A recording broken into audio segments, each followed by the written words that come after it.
Good morning and welcome to another episode of Mom Talk. We are sitting down with Dr. Margo Lowy today. Welcome. Thank you very much. Great to meet you guys. And I'm looking forward to talking to you and sharing our experiences as mums Yeah, from, really excited. I'm so glad we found each other.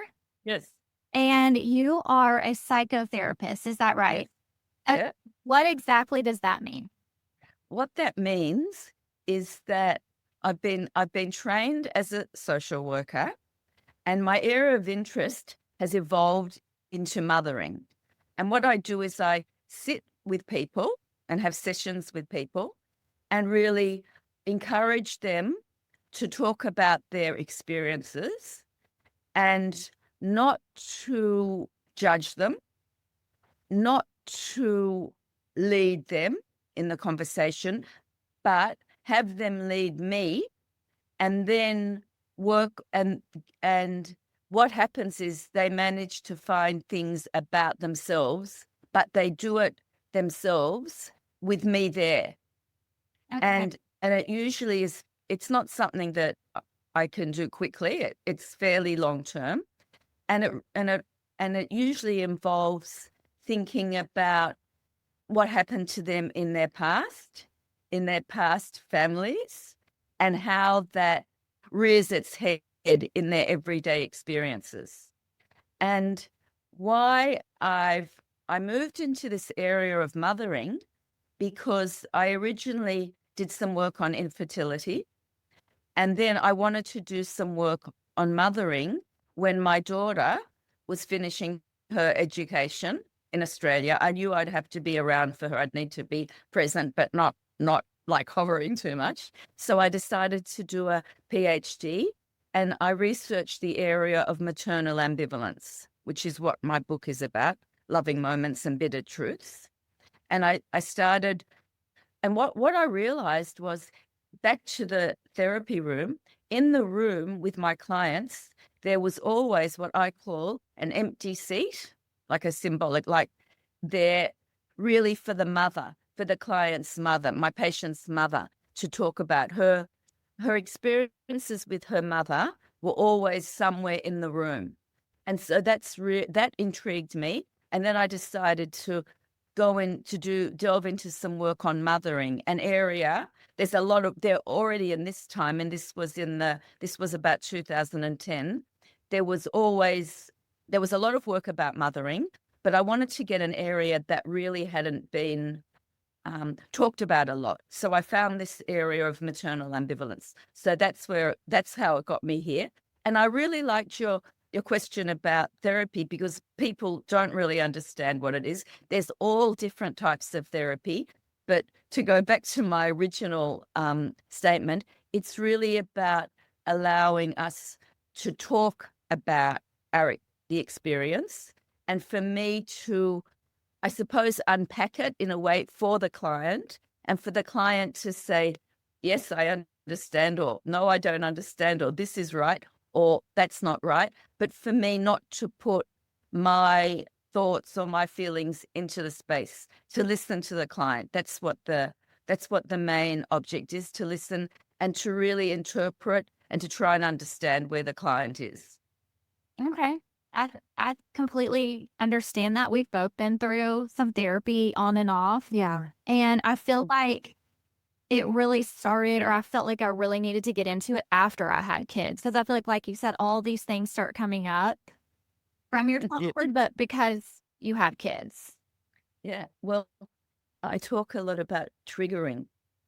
And I know that's kind of a word that we all talk about a lot, but it's really what happens is that when we have our own children, stuff from our past comes into our space.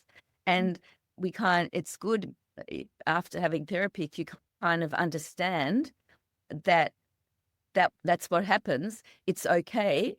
But really to be able to give yourself space to think rather than to react. And being a mum, and especially being a hands-on mum like you both are, there can be a lot of experiences, a lot of opportunity for reaction all day, every day. you're smiling. And if we give ourselves an opportunity to think and to respond rather than react, that's good for us and obviously good for our children. Yes. So it's funny how we got to triggering very, very quickly, but yeah, we did. Now, how old are your children? Okay. Our children are nearly 45, so a 44-year-old son, a Okay. 35-year-old son, and a 27-year-old daughter. So yeah, I've got all with the same partner. Yeah, with some infertility thrown in there. After the first one, I had secondary infertility, which led to an interest in infertility. And it kind of is fascinating because although they're very different, infertility and my work now on mothering, there is definitely a link and a reason that I'm really interested in this area. Right, how you got to that area. Yes. Yes. Do you feel like when you were raising your kids that you wish you had somebody like yourself, or were you already very self-aware as a No. That's one of the main reasons I wrote the book, because I really want it to be, I suppose it's been described by some people on the podcast that I've had, described it as like a soothing companion to carry on, to help one as one's in the thick of mothering, or even after they're in the thick of hands-on mothering. I wish I would have had that, my understanding now, because I think when I'll just go back a little bit if you're interested. With my first child, which was in the 1980s, I know it's like in the dark ages for you guys, but it was a long time ago. There was a book that we all used called Penelope Leach. I mean, every generation has their go-to book. And this book by Penelope Leach was really good, a very good guide. But I don't think that she either talked about or I got from the book that mothering is really, from what I see now, a messy, interrupted, and loving experience. I didn't get that. I think what I got from what was passed down from me, from my mum, and probably from chains of generations before her, and from that book, and I guess from the social expectations at the time, was that mothering was meant to be all caring, all compassionate, and having loving feelings almost 24/7. So there was really no room for real feelings, which are the difficult, dark, disturbing parts of mothering. I wouldn't even consider going there. So when I had my first son, he was like, he did like everything was by the book. He actually slept well, ate well. I enjoyed him. It was the time before social media. There was no social media. It sounds like the dark ages. And what I used to do, I kind of got my information from, I had a play group of friends that my sister was there, old family friends, and we sat around once a week with our babies in someone's kitchen, talked about our children, talked about our babies, talked about the issues at the time, whether they were feeding or what they were eating, those kind of things. And we weren't working, most of us, no, we weren't working at that time. So it was kind of it was a nice experience. We got a lot of support from each other. And it was kind of, it was pretty nice. But there wasn't really talk about deep, disturbing feelings. That didn't really come into the conversation. And when my little boy was about 3, I started to realize that I was struck with secondary infertility, and that really disrupted my mothering a lot. I think that it was really, even though I already had a child, I really desperately wanted a second one, and it really changed my whole being. And I think that I wasn't present enough for him, and I wasn't aware of my disturbing feelings. So I kind of glossed them over. Mhm. And in saying that, when I had this miracle second child, it was quite similar, because once again, he was an easy baby at first, but once again, I wasn't able to engage in any of the difficulties because I thought it wasn't the right thing to do. And on top of that, because he was a much wanted child after infertility, after 7 years of infertility, you could imagine that it would have been very, very difficult for me to engage in any of this kind of stuff. It was like, no, can't go there. By the time I had my third child, I was 41, and she was a girl. She was not going to let me off the hook. So finally, I had my opportunity, and I was kind of guided by her. And at that time, I really started to engage in those other feelings, and she kind of pushed me into it. And she kind of said things to me that were like astounding, but made me think about myself, made me think about these feelings. And actually, it was okay to have them. And she confronted me, and I thought about them, and I went with them. And what's so fascinating about this is that I was able to enjoy my mothering so much more, because instead of being rigid, and I think I was fairly rigid in the first two experiences, I just had to flow with it. And there was I was older, but ironically, I was able to engage with my child parts of myself a lot more and have more fun with it, because I realized, I think, because I was older, things that I thought were very serious weren't that serious. Like being late for school, no, okay, it wasn't that serious. Whereas with my first two, it was so serious. Mm-hmm. And I write in my book, it was almost like I was grandparenting this child in a sense. I was doing both, because she just she wouldn't let me off the hook, and I just had to go with it. And that is really what taught me about the value of the difficult feelings and how they can actually transform you and heal you. That's how I found it. And so you find that. Yeah,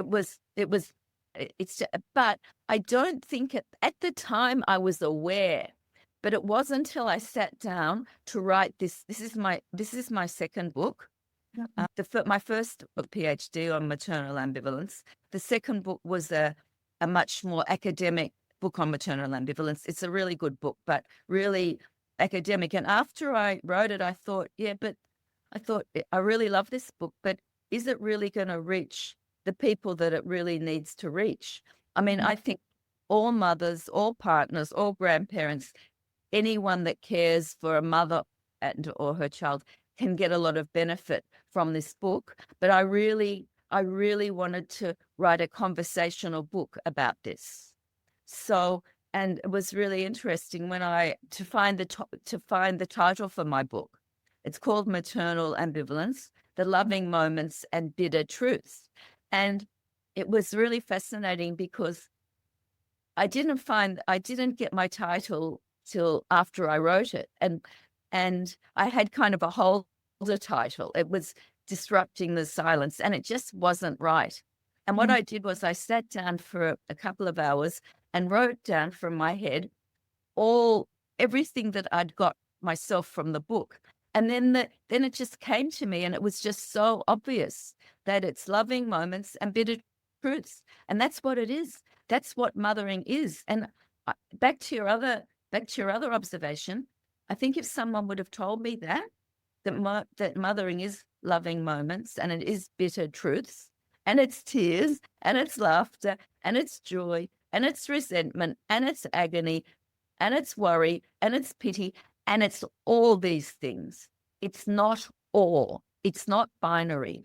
My work is about encouraging us as mothers to honor all our feelings, not the or, and not to say it's this or that, because it's not. It's all of them. I know. I think that's the perfect title. And I think as mothers, we all know we are feeling that way. But like you said, are we going to acknowledge that? Are we going to let that come out? And I feel like you're supposed to put on this like front. Yeah, this pretty picture. We're so happy at home and love my kids. Yeah. I do, but also like they drive you absolutely insane, and it's not everything you thought it was gonna be. Growing up, both of us, our whole life, like we just wanted to be moms. That was our goal in life. And then I know for me, I got to it, and I remember texting her. I was like, I made a mistake. This isn't what I wanted. Like, Love it. Yes. but love moments just do coexist. Yeah, exactly. They coexist, and the difficult ones that we all try and put aside are so valuable, and they're there for a purpose. They're there to teach us how to be mums, how to learn, how we make mistakes, we make failures, and our job is to repair them. I never knew that. I never knew that mothering is about making a mistake, fixing it up, making a mistake, fixing it up. It's continually that. And at my stage of life, I'm a grandmother. I've got 3 grown children, and I'm still making mistakes and fixing them up, and making mistakes and fixing them up. These days, obviously, my children tell me most of the time or when I'm making a mistake, but it's really the same process. And I think what my work does is, and my book does, is it processes these feelings. And because I've studied it on a kind of an intellectual level, which isn't everything, don't get me wrong, you learn a lot more, I think, from living experiences and from being a mother. But what my PhD gave me, it gave me a frame to work, to try and understand ambivalence, to try and understand mothering in a way that was kind of not just something from the internet, just not something. It really framed my understanding, and it made me sit down and really think about it, to really think about how I understood ambivalence, to really give deep thought to it. And that, I think, is it's what I've got to offer, because I do have both. I've got my own experiences. Oh, hold on. Technical. Okay. Yes. So it's like I've got my own experience as a mother, and I've got my own like understanding. And I also look at what's on the internet. I'm not saying social media is really important. We wouldn't be having this conversation if it wasn't for social media.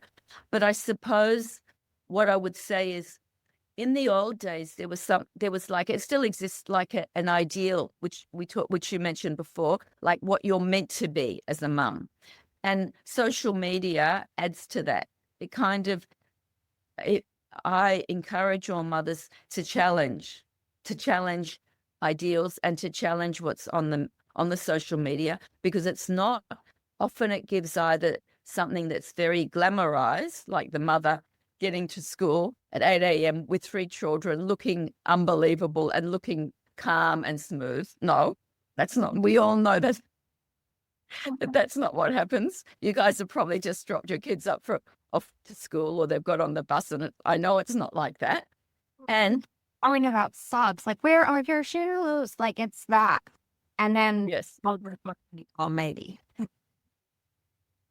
and it's not all terrible. It's not all hopeless. So that's what I'm getting. That's what I'm getting at, that it's both. So what's your definition of ambivalence in mothering? Okay.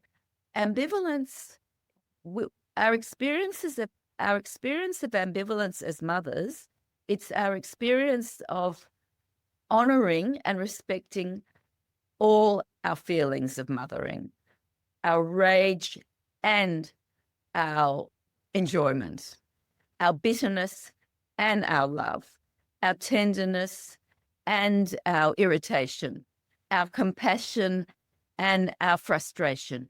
It's honoring and respecting and engaging in all these feelings, and using the difficult feelings and knowing that they're valuable, and using them as a way to heal our mothering, and to really, forgive ourselves and to give ourselves a pat on the back. And I talk about and also it's also a way to find what I call our melting moments, our moments of compassion in the difficult times. I'll give you an example. You're at the mall with your children, your 3 children or your 2 children, and it's busy, and you tell them, I've got to check in my bag for something. Just hold on a second before we go to the store. So you're looking in your bag, you turn around. This happens to most mothers at some stage in some way. One of the kids is gone. Like, you're just absolutely frantic, in panic, in turmoil. You actually don't know what to do. You don't know whether to, well, you're panicked. You don't know whether to scream, to cry, to call the police. You just don't know what to do. And 1 minute is like an hour. And you're paralyzed, but you're paralyzed and you know you need to do something. So you hold your other child on with hand for dear life, and you're stuck. And then suddenly you see your child skipping along with their friend and the friend's mother, just skipping along. Look all I found. And you're so furious and so angry. How could she do this to me? This would have changed my life. What, maybe someone took her, like you absorbing all your feelings that you had in your moment of anguish. But you hold your child and you've got this overwhelming love. You never want to let your child go. And this is what I'd call the melting moment. And this is your ambivalence. When you experience that bitterness, that rage, that terrible feeling that you're shocked at yourself about what you thought about your child at that time when they left you. But at the same moment, you've got this absolute overwhelming love that's getting stronger and stronger because, in a sense, your child has been returned to you. That's what maternal ambivalence is. That's an example. And we have many of those experiences every day. So my message is, let's use these experiences. They're valuable. Let's not ignore them. Let's use them because they're part of our mothering. And it's also this part of the mothering conversation hasn't been given a space, and it needs a space. I believe it hasn't been given a space because it's misunderstood. When people say the word ambivalence, I don't think they know what it means. It often is mistaken for indifference, which is a cutting off, which it certainly isn't. It's a connection. You're connecting with the difficult feelings. Sometimes it's confused with mixed feelings. It's a lot more than that, because when one says mixed feelings, it doesn't give power to both the love and the difficult feelings. So it's an area that's, I believe, is really important, and it empowers us as mums because it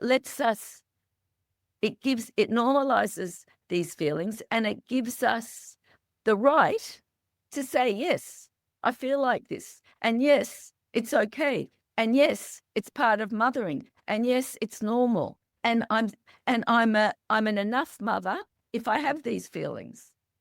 That's really what it is.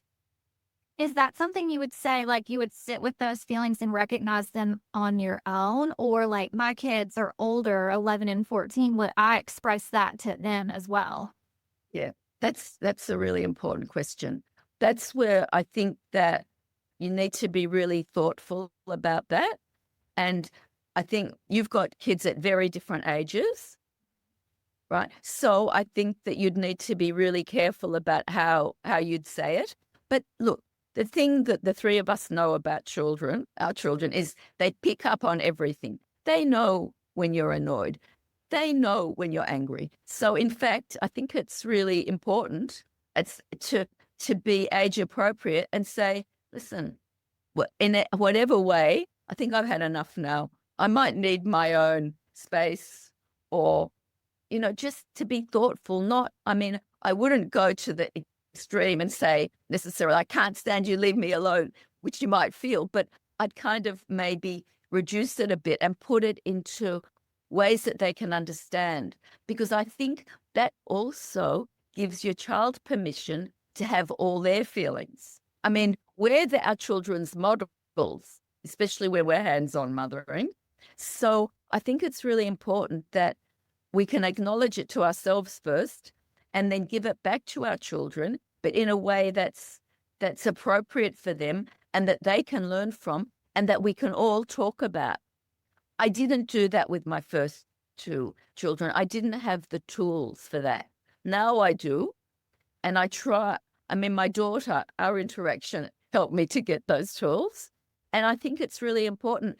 And I think it's really valuable that you asked that you brought that to our notice, because our kids do know, and we don't want to create like a situation that we're not involving them to a certain extent with our issues, because as we know, mothering is circular, and whatever affects us affects them, affects us. That's what it is. It's a cycle. Is there, I know there's the maternal, but is there a paternal equivalent to this, or dad? Yeah. Okay. I'm not 100% sure, but I am sure there is. I've talked to fathers. Many fathers have asked me, "Where's my book coming about maternal ambivalence?" That's not really what I'm doing. And I think maybe a man can write that. Maybe a man can write that with a woman. I think that would be really good. I've got a gay couple that are friends with me who two men have children together, and they say there is paternal ambivalence. So yeah, I think there is.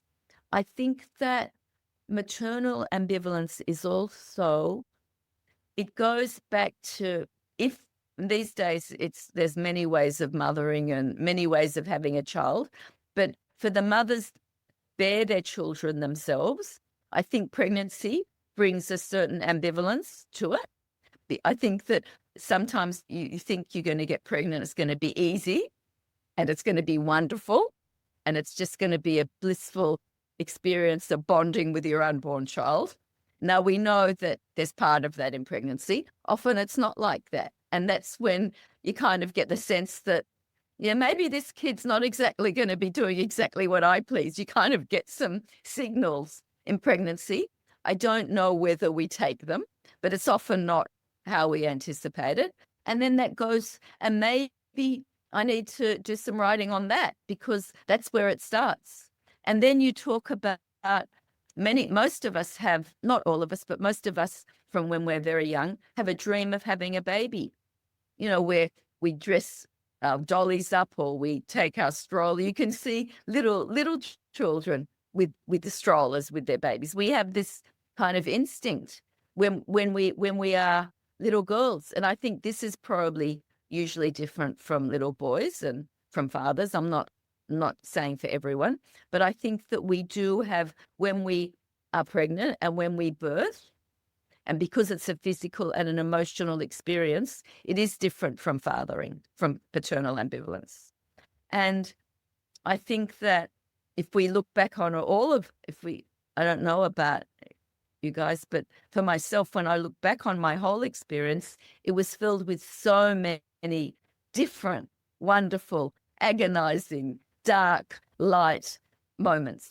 And it was messy and it was bitter and it was loving. And I think it's the whole. It's not, we can't just take out parts of our mothering. It doesn't work.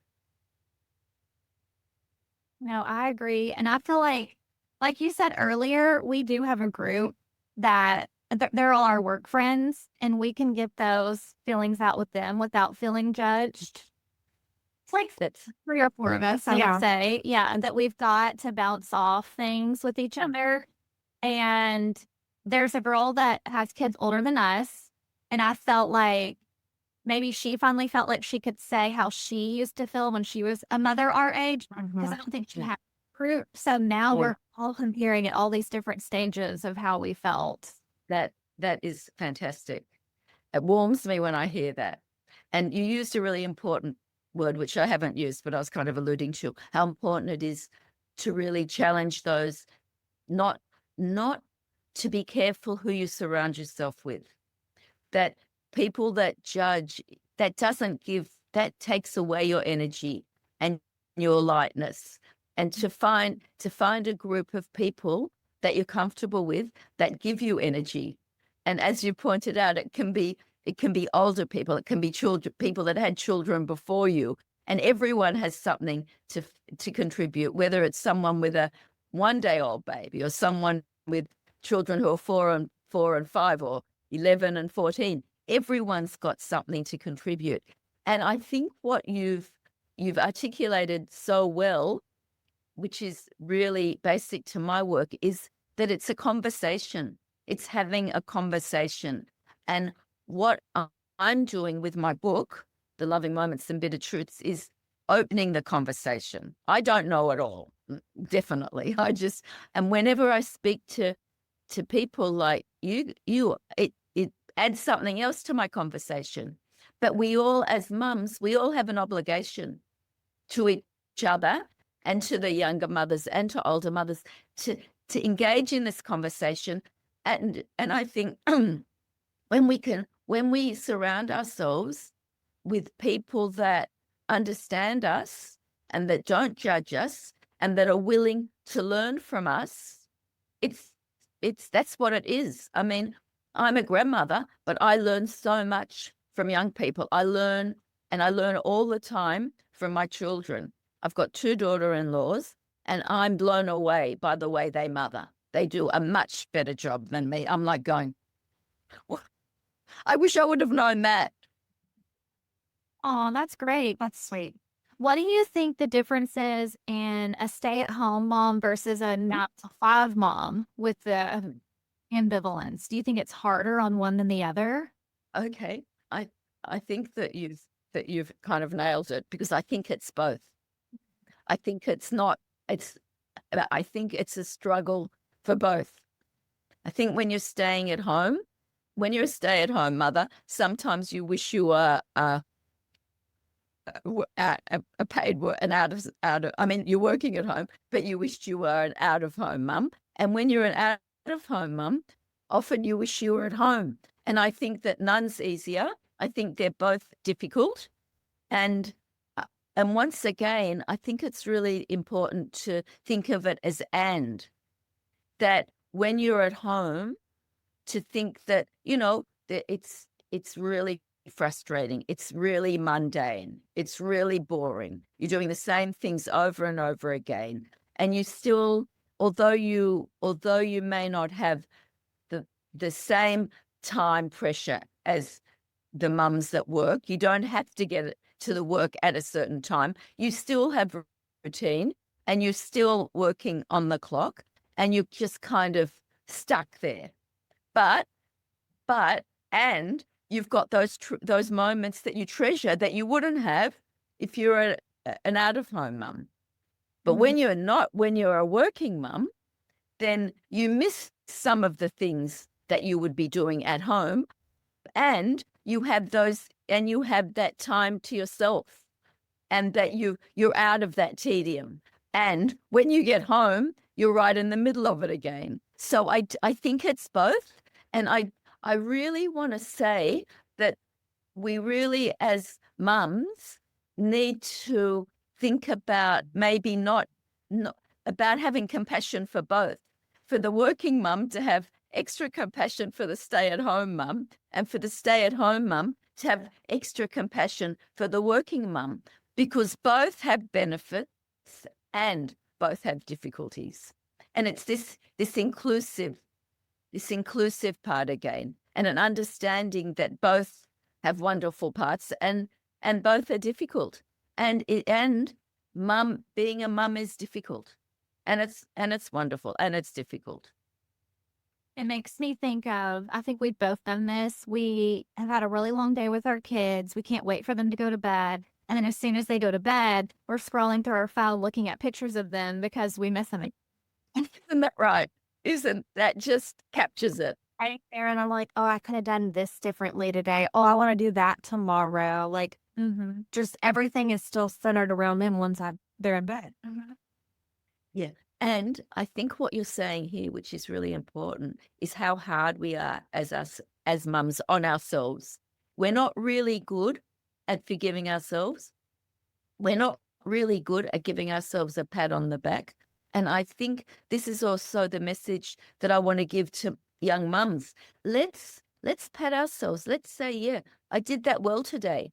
And I'm proud of myself, and that's wonderful. And equally, when we do something that we don't like and that we're guilty about, let's give ourselves a little bit of room, a little bit of slack, and let's just think how we could have maybe done it differently, and maybe tomorrow we'll do it differently, and we'll always get another chance. If we don't do it better the next day or the next day, one day we will, and on that day we need to pat ourselves on the back too. So there's a lot of stuff here, and I think everything that you've said, like you've honed into such important issues, and I think it's because you're doing your work as mums and you're in it.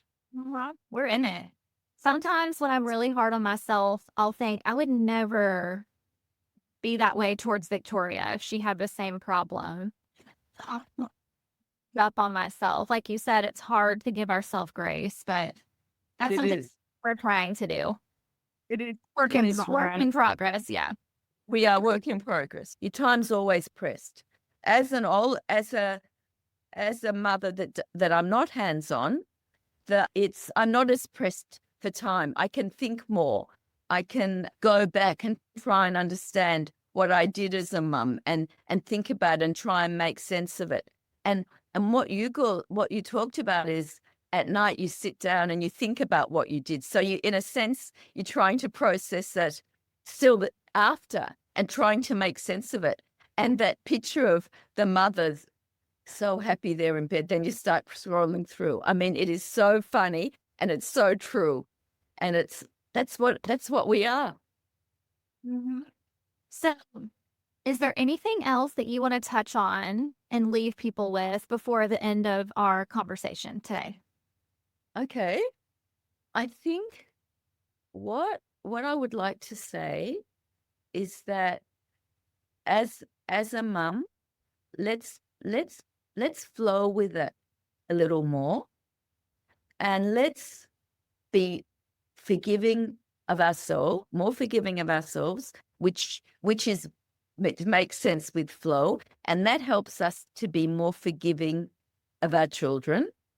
I would say let's try and respond and think before we react. It's really important. And let's kind of rewrite mothering as an experience that we're not perfect. It's danger. We're not perfect, nor are we meant to be. We're humans. And let's see mothering as messy and interrupted and loving. And let's see mothering as an opportunity to make mistakes and repair them. And they're really the messages. It's really what we talked about. And yeah, let's do that as mothering. So let's just shift that narrative that we've been taught and that also lives inside ourselves. We collude with it. So let's stop colluding with the perfect mother. Let's be human. Oh, I think that's perfect. Where can people find you? Where can they find your books? Okay. We can go to my website, Margo Lowy, Dr. Margo Lowy, and that's where we can find my book and my other book, Loving Moments and Bitter Truths. And I think if people think about maternal ambivalence and read my book, I know it will really help them understand themselves and their own mothering. And there's a lot of stories here that many people that have read it identify with. And it's a book that you don't have to read right through, because I know especially young mums or mothers that are hands-on don't really have time. There's an index. It's an easy read. You can pick it up and put it down. And I've written it as a conversation. And if mums want to talk to me, I'm always happy you can contact me through my website, answer questions. if you want to have a book, if you have a book club and you want me to zoom in on the book club and give a comment, and sit there, I'm really happy to do that. Oh, amazing. It's awesome. Yeah, that's really fun. So thank you. I mean, I know you're saying thank you to me, but thank you to you. It's been fantastic. Thank you so Thank much. you. It's such a good, easy conversation. Yeah. With you. Yeah. Fabulous. Yeah. Okay. For the rest of your day and for everybody. You too. Enjoy your mum moments and the difficult ones. No. Okay. Bye. Bye. Thank you.